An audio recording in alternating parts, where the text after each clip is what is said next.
Welcome, everyone, and thank you for joining us today. My name is Jenny Zell, and I'll be the moderator of today's webinar. In today's webinar, we're going to talk about the new strategic partnership between Moncito and .cms and how both products can streamline your web accessibility compliance going forward.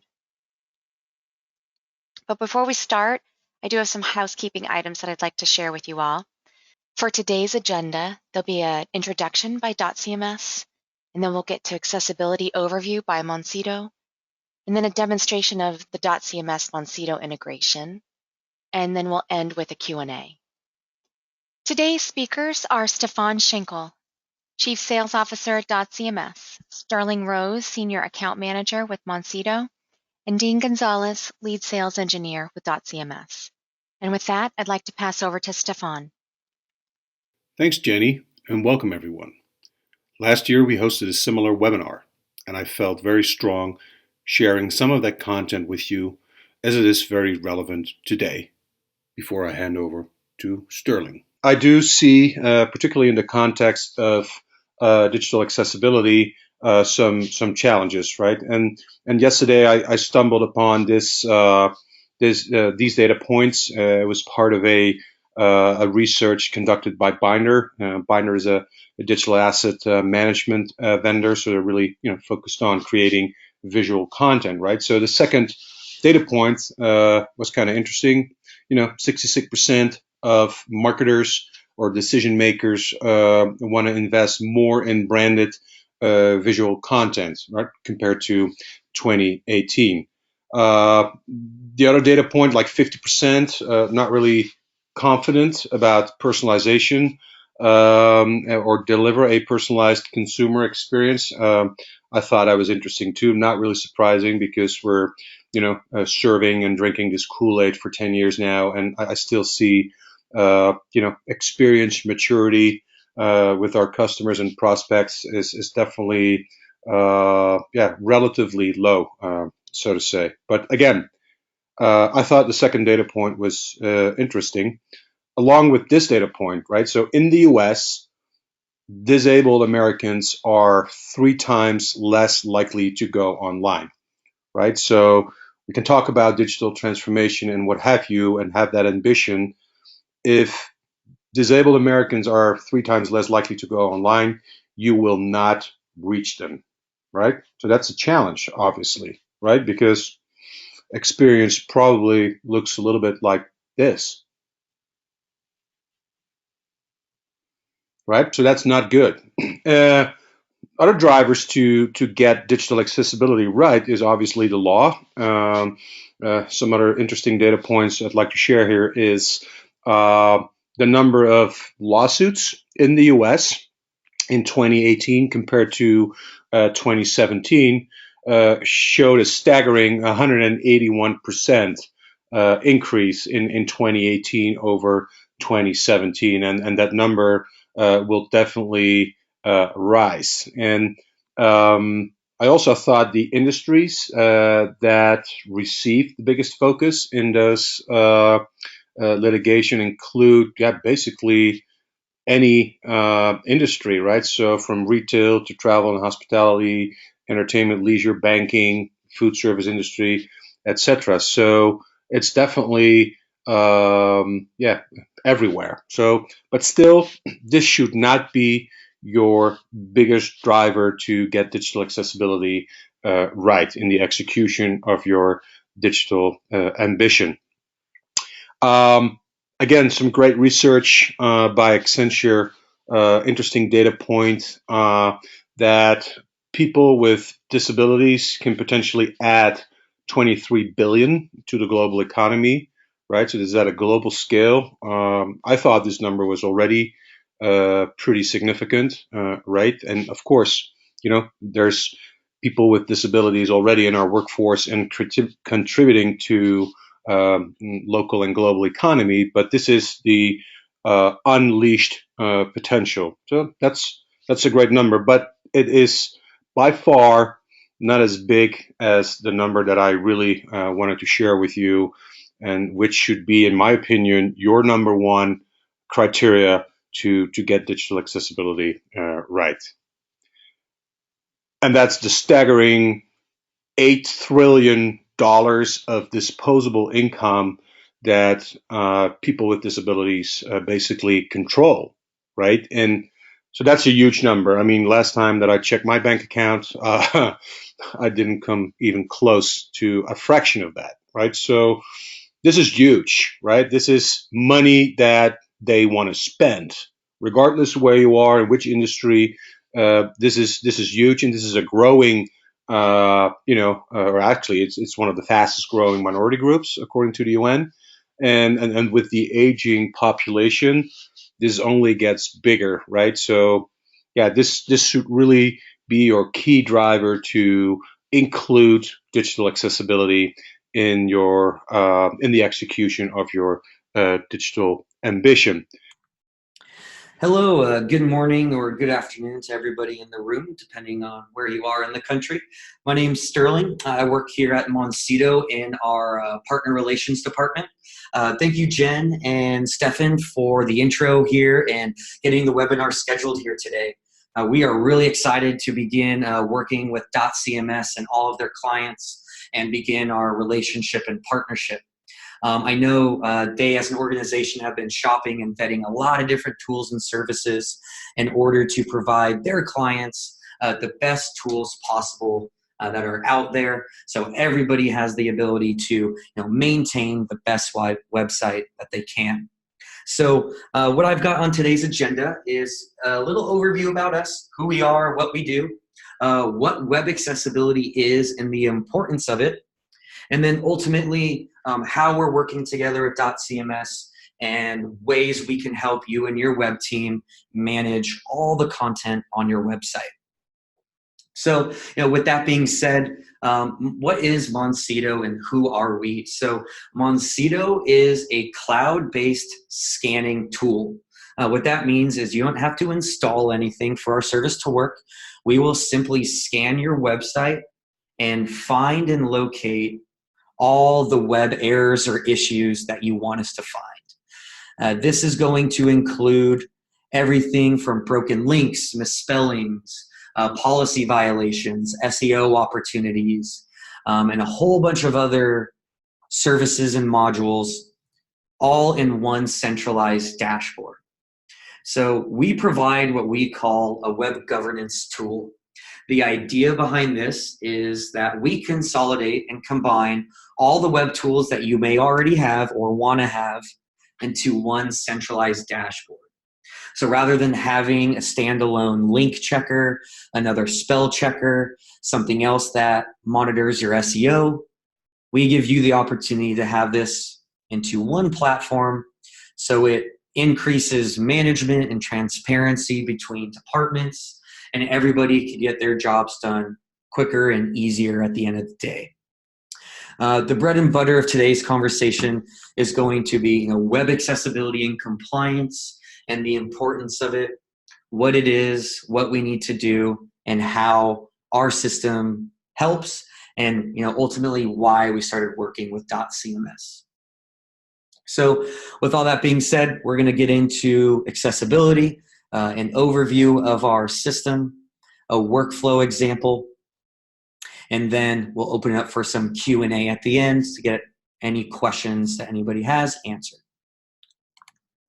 So first and foremost, what is accessibility? Accessibility at the general level describes the degree to which a product, device, service, or facility is usable for people with all abilities and disabilities. So I'm sure everyone has heard of the Americans with Disabilities Act, and we're all familiar with having, wheelchair accessible ramps, bathrooms, doors, etc. This all stems from the Americans with Disabilities Act back in the 90s, when they stated that all public buildings needed to have equal access to all users. About 10 years ago or so, the Americans with Disabilities Act stated that all digital and web accessibility also needed to provide equal access to all users. So specifically with web accessibility, this means that people with hearing, vision, mobile, and cognitive disabilities can perceive, understand, navigate, and interact with your website.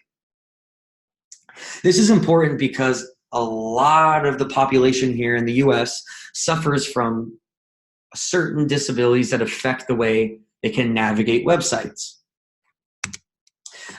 This matters because now we are going to provide everyone equal opportunity to navigate, gather information, or even purchase products off your website, increasing your business, but also increasing the user experience for all.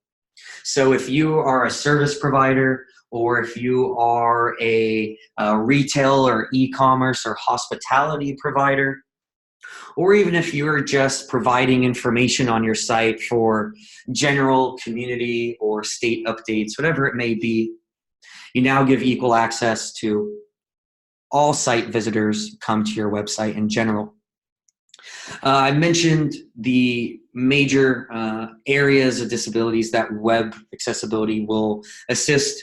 Just to go into a little bit more detail, you can have no or low vision, so all color blindness issues, hearing disabilities, closed captioning and closed caption videos will provide assistance there.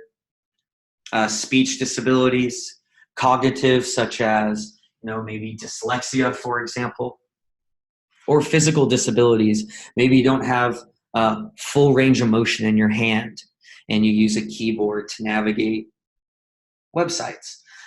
There are certain ways your web team can design web pages and code the website so it can interact with all different sorts of technologies out there. This is a quick example of what someone might run into if they have a color deficiency. I myself am red-green colorblind, and I cannot see certain text and background colors when they are used on websites. So if you use colors in the same spectrum, certain users aren't able to read the information on your site. Me specifically, I can only read the 16, 8, and 9 in these 3 circles. Some of you might be able to see all of them. Some of you just a few, or maybe some none.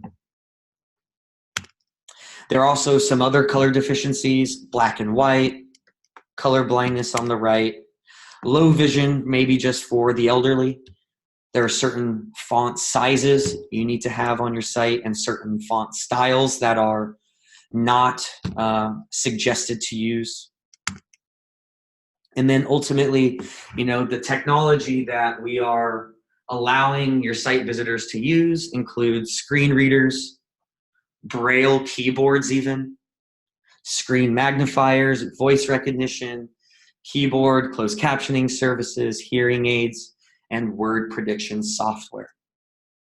So when you follow certain guidelines and make sure your websites are accessible, everyone using these technologies will be able to use it more efficiently.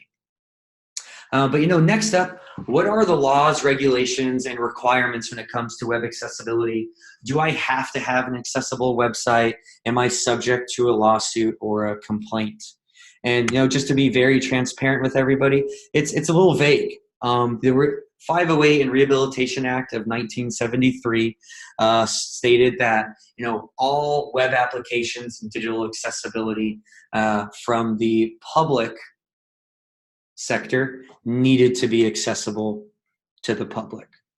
The Americans with Disabilities Act 1990, Title III specifically, stated that all websites are considered public places of accommodation. But certain laws and requirements only required the public sector to follow certain guidelines known as WCAG 2.0, as you can see here.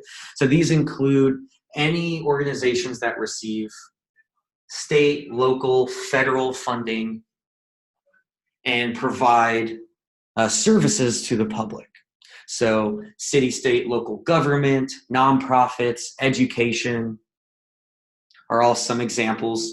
But then it also spilled over into the private sector with retail, e-commerce, hospitality even. Some of you may have heard of the most recent and viral accessibility lawsuit, which was handed down to Domino's about 6 months ago. They essentially didn't provide the option for disabled visitors to surf their website and purchase online orders for food. So unfortunately, there is a big gray area specifying what you need to check off the list to be compliant. But what we do know is that there are lawsuits and there are complaints being filed across the board in every industry. And so everyone's asking, what do I need to do to get out of harm's way? What is the bare minimum that I need to do to avoid any sort of lawsuits and complaints? And that's where our platform and system is going to provide, which is ultimately why we started working and partnering with .cms. They want to provide the tools necessary for all of their clients to stay out of harm's way, and also, as mentioned, to have the best website possible for all site visitors. So with that being said, we will get into exactly how our service works and what it does, and so we can provide everybody the tools necessary for their unique organization and team. So this is an example of our dashboard. So whether you have one website or 100 websites, we can monitor all of them automatically for you. We'll scan the website on a weekly basis or an on-demand basis, generate a report, and email it to any one of your users. We don't have any user restrictions. You can assign users to their specific content. So when they log in and receive reports, it's only the pages and information that they need and items that they need to fix. So what we're presenting here is the opportunity to see the status of all the services we provide. Accessibility and compliance on the right. Quality assurance, which is going to cover broken links, broken images, and any misspellings found. Content policies allows your team or the web admin, the IT director, whoever maybe is really in charge of the site, to create your own web rules and policies. It's a tremendous development tool if you're building out a new site or if you are adding new pages over the weeks, months, and years. It allows you to ensure site consistency when it comes to branding, styling, and formatting. You can ensure certain language isn't being used on websites. You know, it's 2020. Everyone needs to be pretty PC nowadays. Don't want to offend anybody out there. So I know these are pretty popular modules or templates used. Image sizing is another pretty popular one. Or maybe you just need to locate certain content because it's old, it's dated, or maybe there's staff turnover. You need to locate all of their contact information and delete it off the site. This gives you the option to quickly search and find anything you needed on the site in general. So you can always create your own policy or build off these templates to customize your own.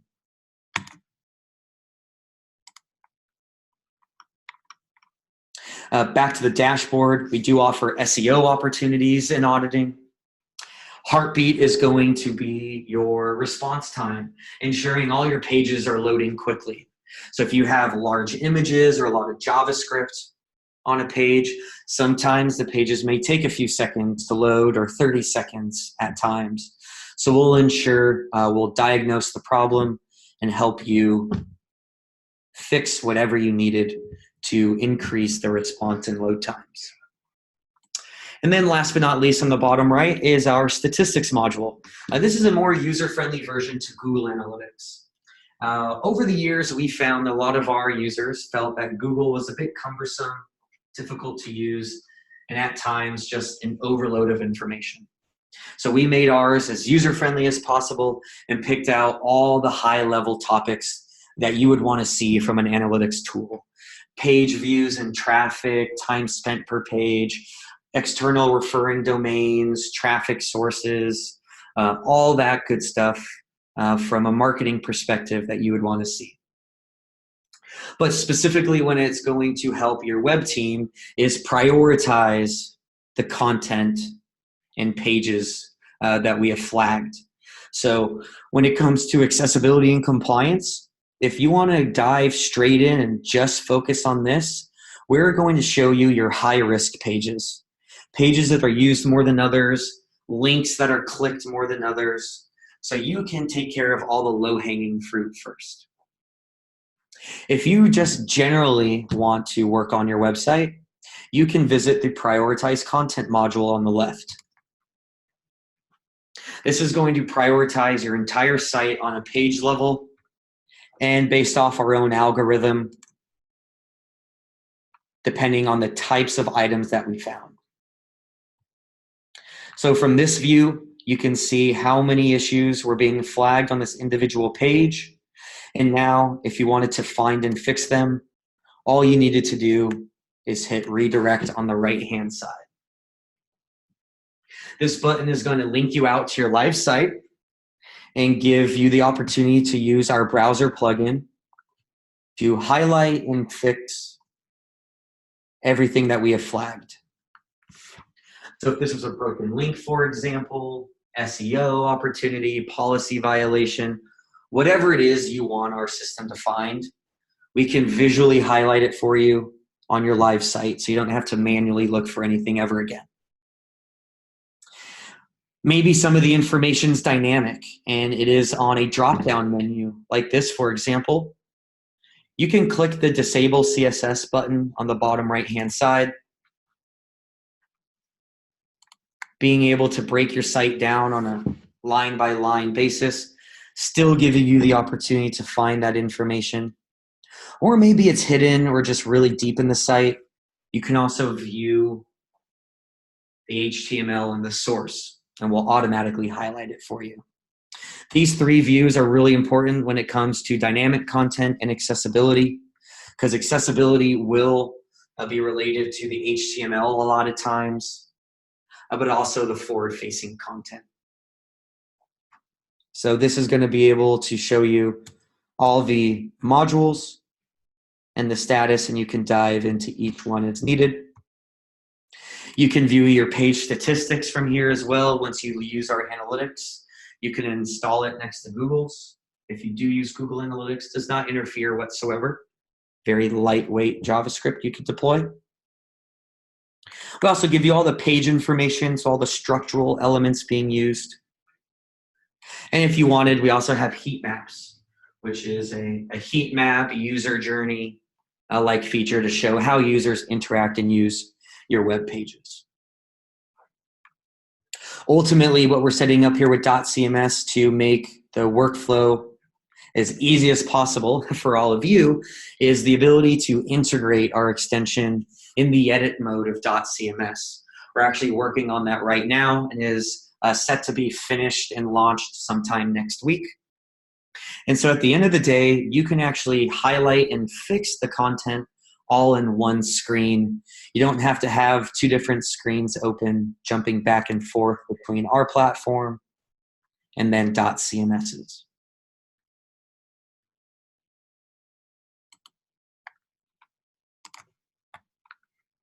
Coming back to our dashboard, everyone, that was an example of a workflow. So, within about 3 clicks, you're going to be able to find and fix all of the errors that we have presented from our report or our dashboard. But let's wrap it up with accessibility and kind of take you a little bit more in depth of exactly what we'll provide. One, we are going to give you a site diagnosis and break everything down for you. So under WCAG, there are 164 different issues to look for under WCAG 2.0 AA. Everyone's first question is, where do I start? Where do I begin? So first, we're going to break everything down on a page level here for you, just as we prioritize the other pages. But we're also going to prioritize each content or each issue that we found. A bug is going to be your low-hanging fruit. Things we suggest for you to fix first. Images missing alt tags, which is a descriptive option for people using screen readers if they're blind. Reads to them what the image is. Your color contrast issues with text and background colors. Those items. Next, we have our bell issues. These are going to be issues you want to fix next. These are warnings and suggestions. Whereas we have the eye checks, which are something we suggest to take care of last. This essentially is a manual check to confirm all of these were done correctly. When it comes to actually fixing all your errors, we're going to provide all the training and support for you and your staff at no additional cost. We don't expect you to be experts. We expect you to be as green as it comes in regards to accessibility. And first, we will offer an intro into accessibility course you and all of your web team can take. From there, we do have our knowledge base in the upper right, full of FAQs, tutorials, and videos that are always available. But at times, we want to provide a little bit more in-depth training. So if you wanted any live webinar training, either one-on-one or group, you can schedule this by clicking and scheduling them from our live calendar. You'll never receive or run out of training sessions. You'll always have the ability to schedule as much as you would want. And then you have the option to customize the training, whatever you need to focus on that day. We also have an in-app chat in the upper right-hand corner, which is great for one-off questions. We have an average response time of 2 minutes and 15 seconds over our last 5,000 chat inquiries, which we're really proud to announce. And it just speaks to our support. We are an international organization. We do have offices in the UK, Denmark, and Australia. You may speak to someone at times with a funny accent if you're working on the site at 2 a.m. or so, helps you go to sleep or whatnot, but we'll always be there for you. And when it comes to accessibility and compliance, the Office of Civil Rights and Department of Justice really want to see two primary things. First up, they want to see that your staff has gone through training and support, which we provide. And we are listed under an approved test and evaluation tool under the w3.org.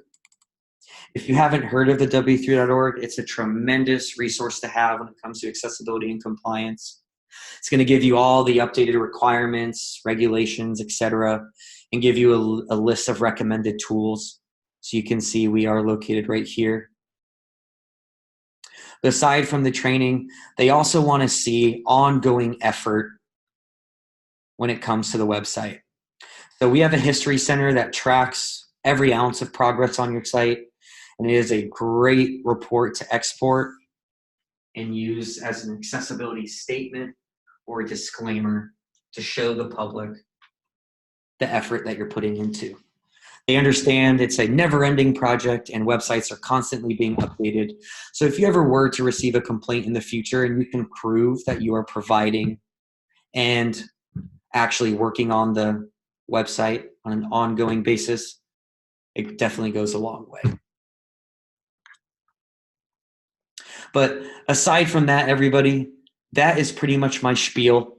Just to recap what our service will do here, it will scan your website and pinpoint any issue you want us to find so you can get your job done more easily and more efficiently. So thank you for your time and sitting here and listening to what I had to say here today.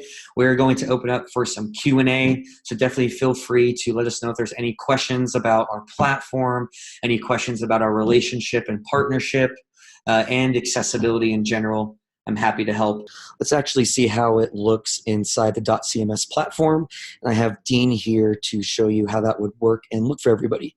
Dean, over to you. Thank you very much, Sterling. Once again, my name is Dean Gonzalez with .cms, and I'd like to show you how, in addition to what Sterling showed on the Moncito account and also on the front-end dashboard, I'd like to show you how to do the integration with .cms so that from back-end pages you can see that same valuable information and data on your web accessibility and management.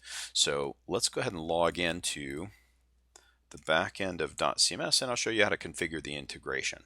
So if we log into demo.cms.com, our starter site, which is up 24 hours a day, resets at 12 a.m. and 12 p.m. Eastern Time, we can see that if we come here to the site browser and we go to a specific page. Now this page has, you have to have your account and is already indexed, and we try to deploy the Moncito plugin here on the back end, we would not be able to just automatically access back-end pages. It doesn't come integrated out of the box, but you see just how easy this is. You would step into your browser, go to whatever theme that all of your templates for a specific site are using. I'm going to go into this travel theme on the starter site. And all of our themes are composed of 4 basic files. It's really easy to install a theme and implement any framework you wish. And we want to load a very small piece of JavaScript into the template VTL, because the template VTL basically calls the footer, the header, and the HTML head.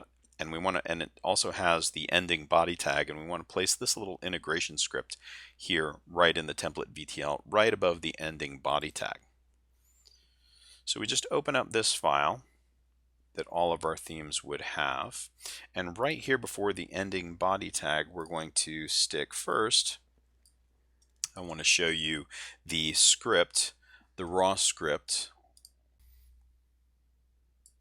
So this is the raw script without any kind of .cms enhancement. It needs to be passed in this script the current page that you are on and also the name of the domain, right?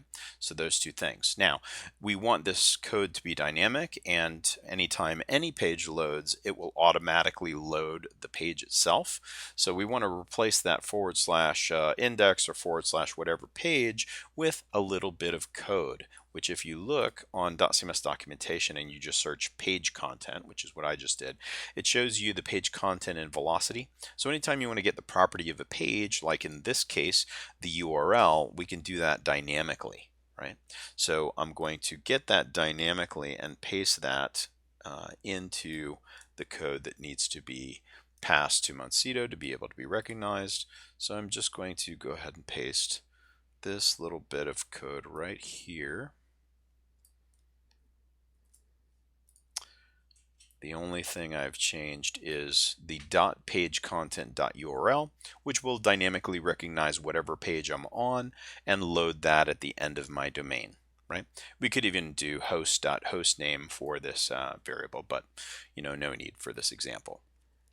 The second thing I'd like to do to this code is if we go to any page in .cms, if we go to any page such as our index page, there's an edit mode, there's a preview mode, and a live mode. And anytime you activate the Moncito extension, it's going to reload the page, and that will automatically be, like in this case, in preview mode.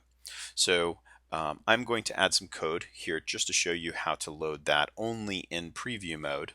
So you would just simply do, for any of those modes while you're editing a back-end page, you can say, if it's preview mode, then go ahead and run this script, or you could run it every time that you run it, and then just simply end the if statement in velocity, which is just a # and an end, right? So we're just going to take that code, we're going to load it right into that template VTL we were just looking at right here, right before that ending div for the body. So I'm just going to paste that code right here and tab it in and save and publish, right? So now whenever I go to any .cms page, I should be able to automatically log in, hit my Moncito extension, it will load, find that script, and now you can see it is loading all of the data, the same as on the front end page that Sterling was nice enough to show us. All of that valuable accessibility data and SEO governance is available to us on any page. So I can then click on really any of my back-end pages. So I could go to my travel blogs and ecotourism in Costa Rica on the demo site, and now I'm loading that data for that demo page that I just hit on the starter. So very easy to integrate and customize this Moncito extension and get all of this valuable information on the back end of .cms. And I'd like to pass it off now to Stefan, and we're going to open up for Q&A about this valuable new tool, integration and partnership between .cms and Moncito.